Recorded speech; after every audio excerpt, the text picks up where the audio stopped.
I met a bunch of people when I had 10,000 subscribers, and we agreed not to drink. We didn't do drugs. Like, we didn't date. We didn't do anything. We just literally obsessed from the time we woke up to the time we went to bed. That's literally all we did. It's wild. Like, one day I literally got up and we had an 18-hour Skype call, and then I went to bed, and that's all I did. And we were just tearing apart YouTube videos, studying trends and stuff like that. I don't even know how I got food. What's going on? My name is Thomas Jordan, and if this is your first time on this channel, I help you grow your network and your net worth by adding video to your podcast. And in today's video, I'll be reacting to an interview with MrBeast. This is part 2 of this series. Part 1 will be linked below. And the goal of this series is to provide as many podcast interview tips and tricks as possible so you can sound like a pro and keep the conversation going as natural as possible. And make sure to stay to the end because I have a free gift for you. Before we get started, my qualifications are I was a TV news reporter for 10 years. 5 was spent on general news and weather, and the other 5 was spent interviewing celebrities on the red carpet. Now that we got all that out of the way, let's get into part 2 of this interview. I just remember like making videos, and I remember being like, dang. Like, everyone's telling me, like, you're stupid, you know, you're very awkward, like, you know, why would you make it? There's millions of people trying. And I just remember being like, I don't know, I just like it. I'm going to do this or I'm going to die trying kind of thing. Also, I was a big pussy back then. But I just, after just grinding year after year, there's probably some blur between when I was 17, 18, 19, somewhere in there, it just started to get a little bit of views, you know what I mean? This goes back to the question before is like, what kept you grinding? Because even as just, he said he was very awkward as a kid, stuck in a small town, and everybody's just chirping in your ear. How do you block out the noise? I mean, do you love something that much? Because, I mean, he wasn't making any money. And a lot of people tell you if you're not making any money with it, you know, within half a year, 2 years, then you might as well move on. And he just kept pushing through. So it's like, how, if I were to ask him another version of that question, like, how did you block out the noise? Or what kept that fire burning? Yeah, it seems like sports is probably the most it's really like the only thing to right? do. Like, that's like the accepted thing here. Everywhere you drive, it's like a baseball field, there's basketball court, soccer, yeah. We met someone today, and they said they played baseball with you, and then they also said that Chandler was really good at basketball. Yeah, that's good, yeah. So maybe we'll have to take him on next. I'll invite him over tonight. Yeah, that'd be we'll fun. take him on. Like, yeah. I mean, that was good. The footage isn't going to show, but I'll just show one clip from the basketball game. We played basketball last night, and I think they scored like 2 points. Okay, 4, by the way. It finished 10-4. 10-4. By the time we started filming, it was me and Sapnap versus them. And he scored like one basket. And he's like, look, the clip you showed me before this. Also, I just want to say that I had a steal before the basket. That's so true. I had the assist. Double highlight. It's interesting because it does seem like sports is like the most accepted thing here, but you dedicated yourself to something completely different. And did you mind at all that feeling of like everyone being like, what are you doing? Well, of course. I mean, it's weird. I think the problem is like, I told this story years ago, it probably would have helped. It's so much more acceptable now. Like, everyone wants to be a YouTuber. Everyone wants to be a TikToker. Like, growing up now, like, you can just tell by the people and the numbers and explosion of social media that like it's a lot more widely accepted. And also it might also be where I grew up. In North Carolina, it's different than LA. But back then, like, it really just was a strange thing. You know what I mean? To like want to dedicate your life to being a YouTuber and being that obsessed. And so for me, like, there's probably like 0 people within a 1-hour radius of me that actually loved YouTube like I did and anything like that. So it's just like if you wake up and every day you obsess over something and you live and breathe it, and that's what you think about, that's what you do, that's what you study on and off, that's what you stay up every night grinding, and no one else even gives a flying about it. It's like you just feel like a weirdo, you know, like an outcast. And I was also like just dumb. Back then I didn't realize, oh, well, I just need to find different people. I thought like, oh, my whole life I'll just never enjoy talking to people. And then I met other YouTubers, and then I started talking to them like 10 hours a day, and I was like, then that's when the channel really started taking off. Yeah, one thing you said to us yesterday, you sat and like kind of roasted some of our content or videos. So real quick, what he said is that's the thing. You start hanging out if you're surrounded, no matter where you're at, if you're surrounded by people who aren't doing what you're doing, do what you have to do and find other people that are doing what you're doing. You hear a lot of experts and gurus and even my mentors will say that you are the sum of the 5 people you hang out with. And I truly believe that. So if you're a gamer and people or you love esports and everyone thinks you're weird, or is it the terrible example, but you know exactly what I'm saying. Find other people who are into esports. Like for me, I love interviews. I love podcasting. So I search for other podcasters or other people doing interviews and stick to them like glue. And if you have any ideas, you can bounce it off. Who knows? Like I said, you guys become friends. It's even like a mini mentorship. It's a good idea. And it was like so informational and educational for us. And it's not stuff that you haven't told us before, but being around it is so important, right? Like sitting in your meetings and understanding. How important was that for you to develop a community online of fans? Of friends. Beyond important. Like, that's just where you just, so like, imagine a world where it's just you working solo and you work 12 hours a day every day for like a year. And you're just grinding, you make a mistake, you learn from it, you grind, you make a mistake, you learn from it, and you do that for like a year. And then imagine a different world where you have 4 friends who are also equally grinding in something similar. Friend number 1 makes a mistake on Friday. He teaches the other 4 people. Friend number 2 makes a mistake the next week, teaches everyone. And then like you're all learning from each other's mistakes. You're all constantly studying 24/7 and downloading each other. Like after a year, you're like 2 years ahead of the guy who was just solo. It really does make a difference, especially like my friend group when I was like, I met a bunch of people when I had 10,000 subscribers and we all like, we agreed not to drink, we didn't do drugs, like we didn't date, we didn't do anything. We just literally obsessed from the time we woke up to the time we went to bed. That's literally all we did. It's wild. Like I've told this story before, but for people who didn't listen to our other podcasts, like one day I literally got up and we had an 18-hour Skype call and then I went to bed and that's all I did. And we were just tearing apart YouTube videos, studying trends and stuff like that. I don't even know how I got food. Like pretty sure I was just ordering food so I didn't even have to leave my house so we could keep working. Like it was that level of obsession. It was just dumb. It was so unhealthy. Do you still talk to some of those people? Oh, I talked to all of them. Well, not all of them. I talked to most of them. Wow. Are any of them here in person with you now? No. One of them, his name's Dylan. He's Dylan, the guy I talked to? Yeah, exactly. Dude, he was, I thought about him for the next week after that. After He's I so chatted smart. with him. Yeah, he's good. good. Super sharp. He's I told killing Colin it. about him too. Rebound. Yeah. He's really good. Really sharp. Yeah, I like him a lot. And so he's always been kind of like my sounding board. And like, if I have a question, like I'm like, I don't know what to do. Like he's usually pretty good at helping me think it out. Like I've probably spent 10,000 hours talking to him over the course of like the last 6 years. It's wild. Yeah. I think what's interesting is that, you made all of these friends and you had to Skype them, right? Like no one was here with you in person. But when we were spending time with you yesterday, I mean, there's people everywhere. Serious organization. Not only are there, that was back when I edited my videos, set them all up, tore them all down, did literally everything all by myself. I didn't have like a single employee until like 4 years ago. So, like personally for me, it's been tough for me to add employees because I have a hard time like giving up control and I don't always know how to manage.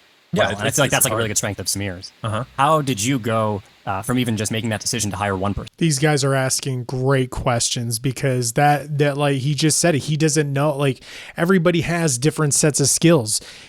Colin might be the guy who knows how to shoot, edit, produce, but he doesn't know how to manage people or he doesn't know how to be a leader, which are just skills in themselves. And it seems like the other guy just knows how to do it. So they make a really good duo. That was a great question. And like I said, just this whole interview is just filled, whether you're a podcaster or you're adding video to your podcast, or you're doing interviews, or you're just creating on YouTube. If you are adding video whatsoever, anything he is talking about, you can apply. I love this interview. These guys ask so many great questions because they're creators themselves. So I feel like they're getting an education as well.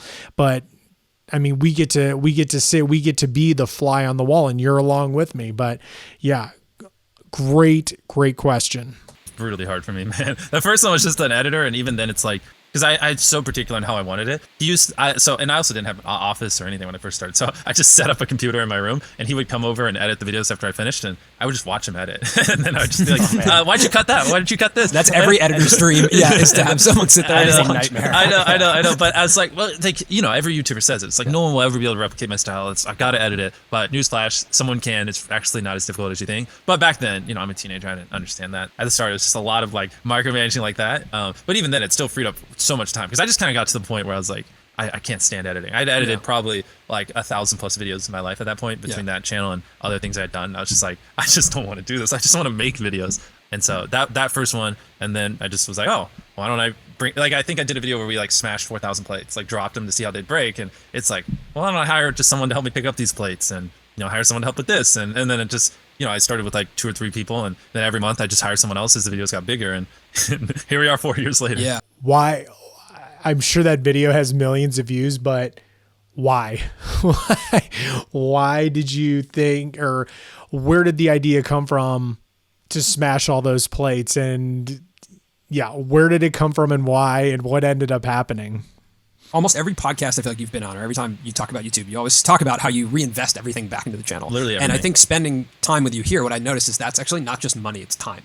Yeah. You also reinvest all of your time. You gotta live and breathe it. Yeah, you invest all of your time into it. And I think that's something that is beneficial of being where you are, is that you have that ability. And then also the concept of hiring is just so that you have more time to invest. Exactly. Right? Yeah, and that's where a lot of people like, again, the thing is everyone has different priorities. If you want to make a few $100,000 a year and just, coast or whatever, like, not everyone has ambition and stuff like that. But if you really do want to be the best you can possibly be the biggest YouTuber, you should look at hiring as a way to free up your time so you can do more important things, and even then, and hyper optimize every little minute. And anything that isn't work, you should outsource to someone else so you can recharge so you can work again. You know what I mean? So we also went to multiple spaces while we were here. Yep. When did you start filming, or when did you get your first space outside of your bedroom?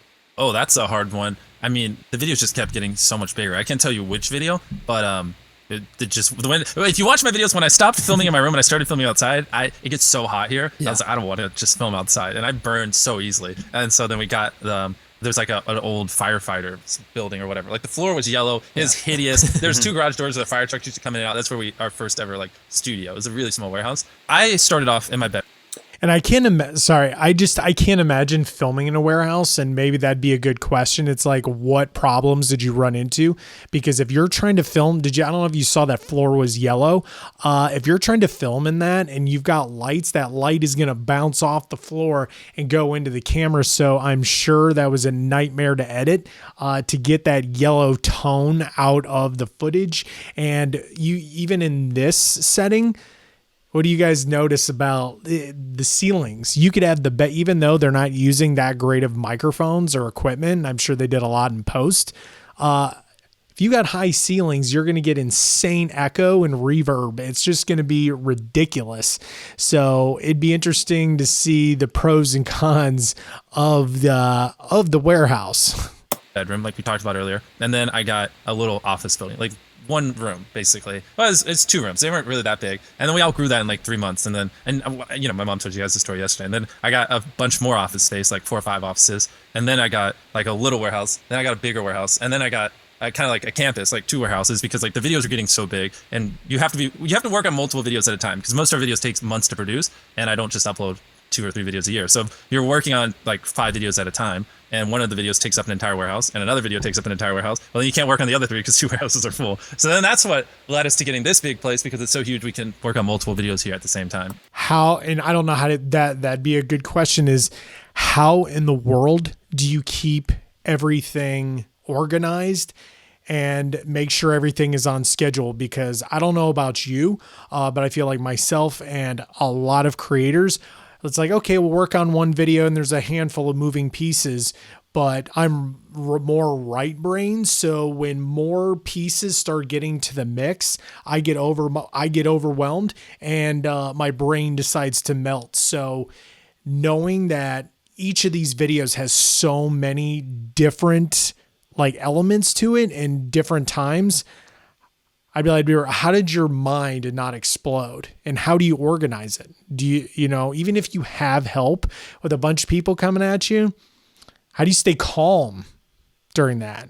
Is what I'd ask. But the main question I would ask him is how he stays organized, and if he's right or left brained. That just for you YouTubers that are wondering, like, how do you get to this point? Like, it's usually a slow snowball. When you're first starting, you're saying, okay, I'm now making X amount of money. I can spend X amount of money on my videos. I'm saying I made money, I spend money. Yes. All of it. Yeah, forever. The thing that we not only realized from talking to you, but actually sitting with your mom and looking at. I showed them my finances. Yeah, so Jimmy sat us down and showed us his finances, which was amazing. It was so educational. But the thing that is, I showed him how I lost $500,000 on a video. So you go from making money, spending money, to making money, losing money. I know I mentioned this earlier, but how do you stomach losing $500,000? There's people who don't make that amount of money in a lifetime. And we're just talking YouTube videos. How do you take that kind of a loss? How do you make sure that doesn't happen again? Was it your fault? Was it somebody else's fault? There's a handful of questions there. Yeah, on some videos. On some videos, other videos right? have to make money to make up for it. Yeah. So I guess I was going to ask you, like, when did you get that comfort level of saying, I'll actually spend, I'm okay with the entire like, time. The entire time. Ever since I was 13. I mean, even though I wasn't monetized at 13. Yeah. I don't think I got monetized until I was like 15 or 16. But ever since I got my first YouTube paycheck, I just always spent it back on YouTube. Was that because the belief was distribution is the most valuable thing? I just wanted to be the biggest YouTuber I could be. It's not like, I don't know, I'm a dumb 15-year-old. Like, all my friends play, balloon tower defense in class and talk about that. I don't know. I just was like, I want awesome, better equipment to make better videos. And I just want to make better videos. And I mean, now I'm a lot more strategic, but back then it was just like, I just want good videos. You know what was your relationship to money when you were growing up? Great question. Great question. it's hard because I don't want to like overplay it. Sure. You know, Yeah. it's not like I was like worrying where my next meal would come from, but we weren't the most well off. Like it was very quickly came to a point where I was making more on like a single brand deal than my mom made an entire year, and she was like raising me and my brother and sister and stuff like that. It was. But did you desire money? Like when you were... Real quick, he mentioned that he made more money than his parents. I want to know what the parent reaction, what his mom reaction was when she realized he started making more money than them. Was she upset? Was she proud? Some parents are weird. It seems like they are pretty cool, but I'd definitely ask, what was your parents' reaction when you started making more money than them? Did they make him start paying rent? Who knows?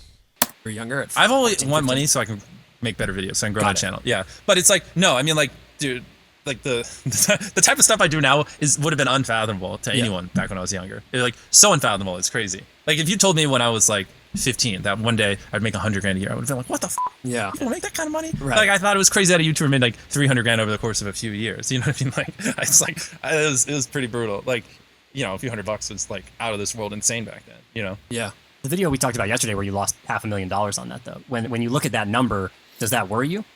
Well, no, I mean, at the end of the day, I could spend less for videos if I want to. I'm just focused on making the best videos possible, period. I don't care about making money. I don't care about time. I don't care about I just want to make the best videos on the planet. But I'd ask him what his limit was. Like, what's your limit per video? I know you have, whether it's a challenge or some type of giveaway, but like, what is the ceiling as far as money goes? Like, how do you know which is too much or too less? But at any point, if I was like, oh, I need to stop losing money, I just don't stop. spend $1 million on the next video. Just spend $100,000. You know what I mean? Yeah, one thing Colin and I were talking about yesterday, after we left, we were like, I think Colin mentioned to you that this feels like the modern day movie studio, right? Like we're going into creative meetings, we're listening to development, we're understanding like production problems that you guys are trying to solve. A U-Haul drove in here this morning.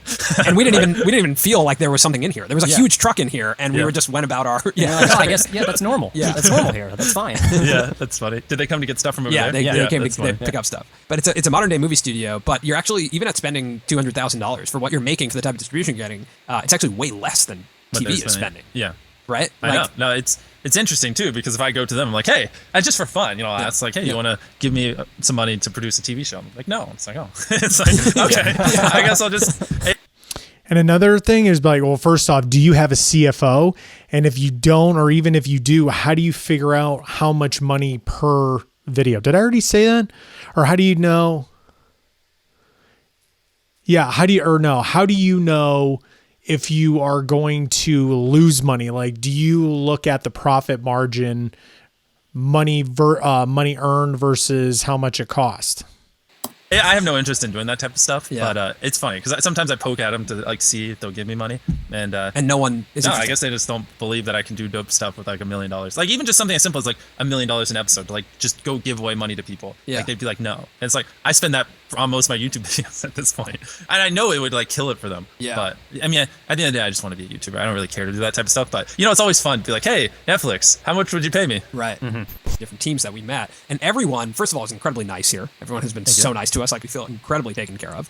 But outside of that, like everyone is such, like you've curated a team of people who are just so hardworking. It's like all about the work. Yeah. There's no fluff. I'm blessed. I agree. We got a lot of great people here. And obviously, like the videos we do where I'm drawing blank, like selling houses for $1 or putting $1 million RVs in someone's backyard or whatever the stupid things we're doing. Or filling a person's house with slime. Like I can't do that on my own. Obviously, I need help. So blessed. Yeah. So how did you go from hiring one editor to hiring the next person, the next person, the next It's person? literally just like, it's not like I just woke up one day Yeah. and I have dozens of employees. Like it was just like, I've literally just been hiring like a person a month for the last 4 years. I would ask about quality control because my mentors have said that to me as far as online business goes, is finding good team members is one of the hardest things you can do in your business. And especially if you're in like in LA, I'm sure, or different parts of the world, in LA, like editors and videographers are a dime a dozen. But in the middle of nowhere, Kansas, or wherever he lives in Kansas, like a lot of that stuff could be outsourced to other states or maybe even overseas. But with so much footage and so much riding on it, I think they'd have to be local. So it's like, how do you find quality people, or were there quality, or just did you kind of have to play it as it lies and just roll with it? Like, as the videos, it's like, 'cause it's also not like, I gave a homeless guy 10 grand and then, the next day I'm buying everything in 5 stores, and I'm needing 100 people to fill dozens of U-Hauls and stuff. Like, it was just a slow progression up, and along the way we just pick up a person and another person, another. And how do you find people? Because I think that's something that YouTubers have a really hard time with. I don't really know. I mean, I've been doing, like I said, 4 years. Like, it's a very, very, very slow grind hiring all these people. I honestly, there are way more qualified people for that. If someone knows how to find great talent, please reach out to me. I'll pay you. Yeah, I personally loved the creative meetings. I thought those were the most interesting to be in, just the way you guys are thinking and the way like everything has to fit together. And you're thinking obviously very much in like terms of retention, but your whole team is also thinking the exact same way. You should. Yeah, and like the problem solving you guys are doing is so specific to YouTube. I know, right? You know what I mean? Like it's It's not problem solving that if you walked into a movie studio that they're thinking about. And I think actually that's some of the problem with what's happening in Hollywood is that they're thinking about the fact that something on Netflix is competing with one of your videos. Do you know what I mean? Like when I'm watching an internet video, whether it's Netflix or YouTube, like you're on the same playing field. So you actually have to compete in the same. Well, I'm sure world. they shoot for retention as well. We're very, very serious about it though. I don't like using cinematic shots or unless like you have multiple cam setups here. Like if I'm talking to this camera and you're not cutting it for too long, that's boring. You'll lose retention. But if I talk and you cut to that angle while I'm talking, I cut back, and it helps it. And it's not bad to be obsessed. Like if people aren't clicking off, that means they're entertained. So I'm hyper obsessed with just making sure people actually like what they're watching. Yeah. I think the thing is though, Netflix sure cares about retention, but they're grabbing content from all over, from people who aren't basing all of their data and analytics off 10 years of just uploading to Netflix. Right. He said that he has a hyper focus on making sure that the viewer likes what they're watching.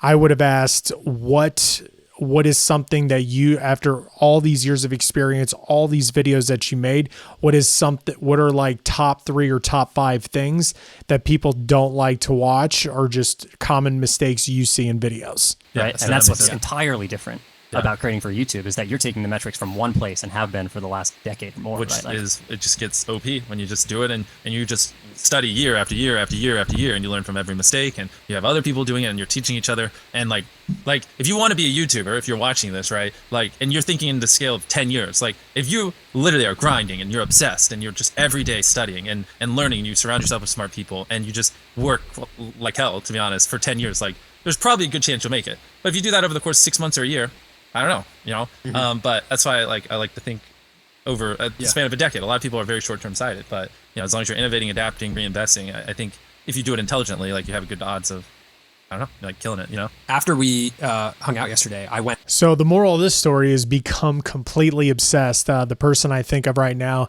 is Kobe Bryant. He had what's called the Mamba mentality. If you don't know what that is, it's very similar on what he talks about. Live, eat, breathe this stuff. And I know everyone, kind of craps on hustle culture, but if you love what you're doing and you're obsessed with it, is it really hustle culture? All right, that does it for part 2 of this video. Now it's time for you to take action. If you're a startup entrepreneur and you are looking to add video to your podcast, this free download is for you. It's a list of the top 25 podcast interview questions that will make you sound like a professional, so you can clearly communicate with your guest and convert your listeners into leads. The link for that is in the description. We'll see you next time.